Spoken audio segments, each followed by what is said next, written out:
1952 में बाबा साहब अंबेडकर को चुनाव हराने के लिए कांग्रेस ने एड़ी चोटी लगाई थी।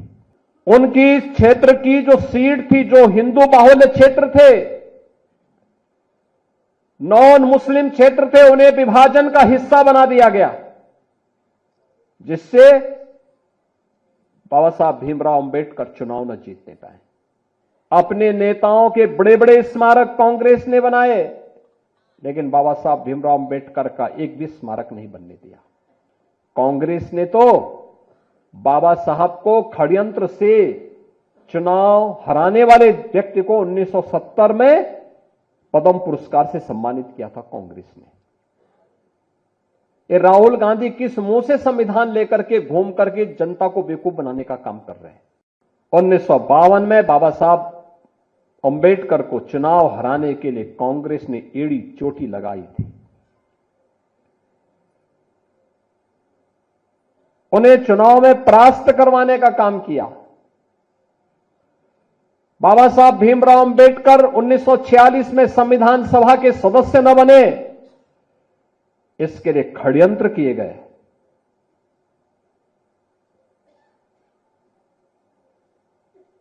उनकी इस क्षेत्र की जो सीट थी, जो हिंदू बाहुल्य क्षेत्र थे, नॉन मुस्लिम क्षेत्र थे, उन्हें विभाजन का हिस्सा बना दिया गया, जिससे बाबा साहब भीमराव अंबेडकर चुनाव न जीतने पाए।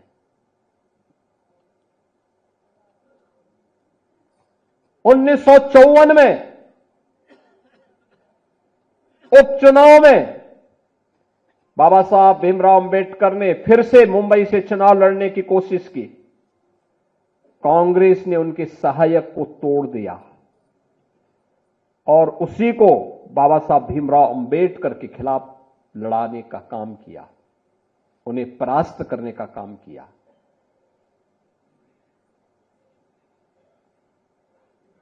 यानी कोई भी ऐसा षड्यंत्र कांग्रेस ने नहीं छोड़ा बाबा साहब भीमराव अंबेडकर को अपमानित करने के लिए। अपने नेताओं के बड़े बड़े स्मारक कांग्रेस ने बनाए, लेकिन बाबा साहब भीमराव अंबेडकर का एक भी स्मारक नहीं बनने दिया। एक भी स्मारक नहीं बनने दिया। यहां तक कि मऊ मध्य प्रदेश में, जहां पर बाबा साहब भीमराव अंबेडकर ने जन्म लिया था, मऊ छावनी, कांग्रेस ने नहीं बनने दिया। कांग्रेस की सरकारें थी, नहीं बनने दिया। इंग्लैंड में रह करके, जिस भवन में रह करके उन्होंने अपनी उच्च शिक्षा प्राप्त की, उस भवन को कभी भी भारत सरकार खरीदे और बाबा साहब भीमराव अंबेडकर का स्मारक बने, कांग्रेस ने नहीं किया। दिल्ली में रह करके जिस भवन में उन्होंने अपनी अंतिम श्वास ली, उस भवन को स्मारक बनाने की मांग हो रही थी 1956 से ही। 9 अलीपुर मार्ग दिल्ली का नहीं बनने दिया कांग्रेस ने। नागपुर में जहां उन्होंने दीक्षा ली, वहां पर बाबा साहब भीमराव अंबेडकर का स्मारक बने, कांग्रेस ने नहीं बनने दिया। जहां उनका अंतिम संस्कार बना हुआ था मुंबई के चैत्य भूमि में, वहां स्मारक बने, कांग्रेस ने नहीं बनने दिया। बहनों और भाइयों, बाबा साहब भीमराव अंबेडकर के इन 5 स्थानों पर 5 अंतर्राष्ट्रीय स्मारक बनाने का काम अगर किसी ने किया है तो ये भारतीय जनता पार्टी ने किया है, प्रधानमंत्री मोदी जी ने किया है। मऊ छावनी मध्य प्रदेश में भारतीय जनता पार्टी के मुख्यमंत्री श्री सुंदरलाल पटवा थे। उन्होंने उस स्मारक का शुभारंभ किया था। प्रधानमंत्री उस समय अटल बिहारी वाजपेयी जी जब बने, उन्होंने उसका लोकार्पण किया। मोदी जी उस कार्यक्रम में वहां गए।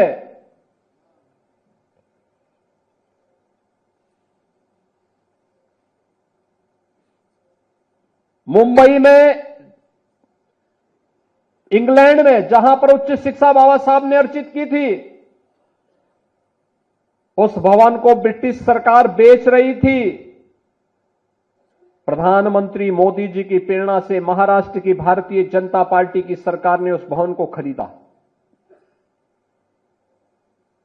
बाबा साहब भीमराव अंबेडकर का वहां पर स्मारक बनाया और भारत से जाने वाले अनुसूचित जाति के बच्चों के लिए उच्च शिक्षा के लिए वहां पर एक केंद्र बनाया और स्कॉलरशिप की भी व्यवस्था इंग्लैंड में की है, बाबा साहब की स्मृति को बनाए रखने के लिए।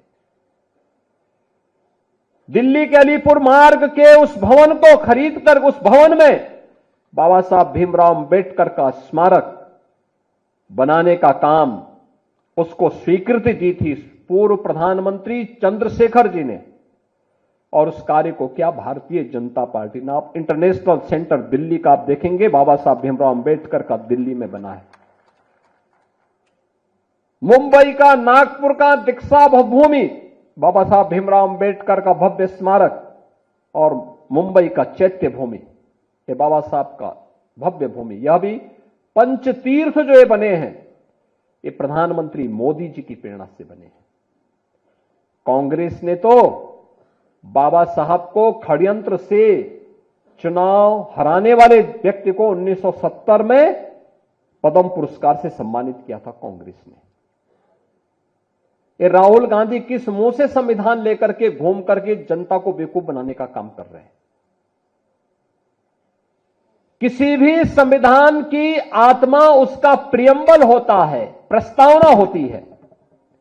और याद रखना, बाबा साहब भीमराव अंबेडकर ने 26 नवंबर 1949 को जो संविधान का ड्राफ्ट तैयार किया था, जो संविधान भारत की संविधान सभा को सौंपा था, उस संविधान सभा में प्रस्तावना में 2 शब्द नहीं थे, सेकुलर शब्द भी नहीं था और सोशलिस्ट शब्द भी नहीं था। कांग्रेस ने अपने हित के, अपने स्वार्थ के लिए, जब इस देश के अंदर इमरजेंसी लागू की गई थी, आपातकाल के दौरान कांग्रेस ने 2 शब्द रात के अंधेरे में डाल करके बाबा साहब भीमराव अंबेडकर का अपमान करने का काम किया था। कांग्रेस ने लगातार कोई ऐसा अवसर नहीं छोड़ा जो भारत के संविधान के गले को घोंटने के समान थे। हर अवसर पर संशोधन पे संशोधन, संशोधन पे संशोधन करती रही। अनुसूचित जाति को उसका अधिकार मिले, अनुसूचित जनजाति को उसका अधिकार मिले, पिछड़ी जाति के लोगों को उसका अधिकार मिले, कभी यह प्रयास नहीं किया। हम पूछना चाहते हैं कांग्रेस के लोगों से, समाजवादी पार्टी के लोगों से, कि आखिर अलीगढ़ मुस्लिम विश्वविद्यालय में या जामिया मिलिया विश्वविद्यालय में अनुसूचित जाति, जनजाति या पिछड़ी जाति के नौजवानों को प्रवेश में भी और नौकरी में भी क्यों आरक्षण नहीं है? क्यों नहीं इन्होंने इसके लिए वहां प्रावधान किया? जो भारत के पैसे से चलने वाला हो, हर उस संस्थान में अनुसूचित जाति, जनजाति और पिछड़ी जाति के नौजवानों के लिए भी प्रवेश में भी और नौकरी में भी आरक्षण की व्यवस्था होनी चाहिए। लेकिन वहां पर नहीं है, वहां पर नहीं बोलते ये लोग, मौन हो जाते हैं। और यही कारण था बाबा साहब भीमराव अंबेडकर ने जब पहली संयुक्त सरकार बनी थी, और संयुक्त सरकार बनने के बाद जब उसके उपरांत पंडित नेहरू की द्वारा बनाई गई उस नेतृत्व में चल रही सरकार के कृत्यों को देख करके बाबा साहब भीमराव अंबेडकर ने उस समय इस्तीफा दिया था और कहा था, यह सरकार मेरी योग्यता के अनुसार कार्य नहीं ले रही है। मैं पहला भारतीय हूं जिसने अर्थशास्त्र में पीएचडी की है, शोध किया है, भारत के निर्माण में योगदान देना चाहता हूं, लेकिन मेरी कोई उपयोगिता नहीं करते। देश की महत्वपूर्ण उन समितियों में जो देश के विकास के लिए सहायक हो सकती है, उसमें मुझे कोई सम्मान नहीं दिया गया। मेरे अनुसूचित जाति जनजाति के लोगों के हितों के लिए, वंचितों के हितों के लिए इस सरकार के एजेंडे में कुछ भी नहीं है। यह तो केवल और केवल इस सरकार को विभाजन के बाद भी केवल मुस्लिम तुष्टीकरण की चिंता है, इसलिए मैं अपने पद से इस्तीफा दे रहा हूं। यह कहते हुए इन्होंने इस्तीफा दे दिया था।